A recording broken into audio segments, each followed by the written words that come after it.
Dears എല്ലാവർക്കും ചെമ്പനീർ പൂവ് പുത്തൻ പ്രൊമോ വിശേഷങ്ങളിലേക്ക് സ്വാഗതം.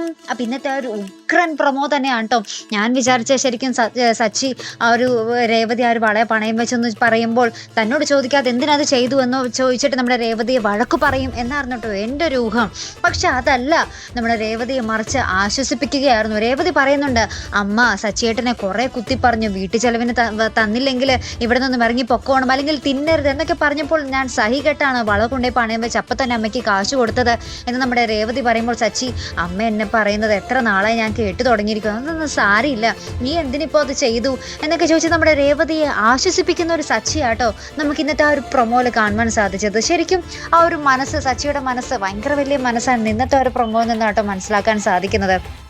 ശേഷം നമ്മുടെ സച്ചി നമ്മുടെ രേവതി പറഞ്ഞ് ആശ്വസിപ്പിക്കുന്നുണ്ട് കേട്ടോ. ആ ഒരു സാലറി കിട്ടുമ്പോൾ, ആ ഒരു ശമ്പളം കിട്ടുമ്പോൾ നിന്റെ വള ഞാൻ എടുപ്പിച്ച് തരാട്ടോ, പണയം വെച്ച് വള തരാട്ടോ എന്ന് പറയുമ്പോൾ നമ്മുടെ രേവതിക്ക് ഉണ്ടാകുന്ന ഒരു സന്തോഷം ആ ഒരു മുഖത്ത് നമുക്ക് കാണുവാൻ സാധിക്കുന്നുണ്ട് കേട്ടോ.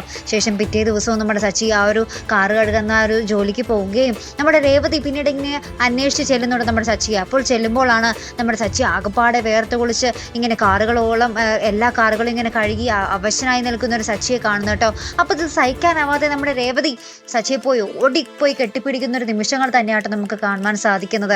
അപ്പം എന്തായാലും നമ്മുടെ സച്ചിയും രേവതിയും വീണ്ടും ഒന്നിക്കുന്ന ആ ഒരു മുഹൂർത്തം അല്ലേ, ആ ഒരു നല്ല ആ ഒരു ഭാര്യയെ ഭർത്താവ് മനസ്സിലാക്കുന്നതും ഭർത്താവ് ഭാര്യയെ മനസ്സിലാക്കുന്നതുമായിട്ടുള്ള മനോഹരമായിട്ടുള്ള ഒരു മുഹൂർത്തങ്ങൾ തന്നെയായിട്ട് നമ്മുടെ ചെമ്പനീർ പൂവിൽ ഇനി കാണുവാൻ സാധിക്കുന്നത്. അപ്പം എല്ലാവരും മറക്കാതെ കാത്തിരുന്ന് കാണുക.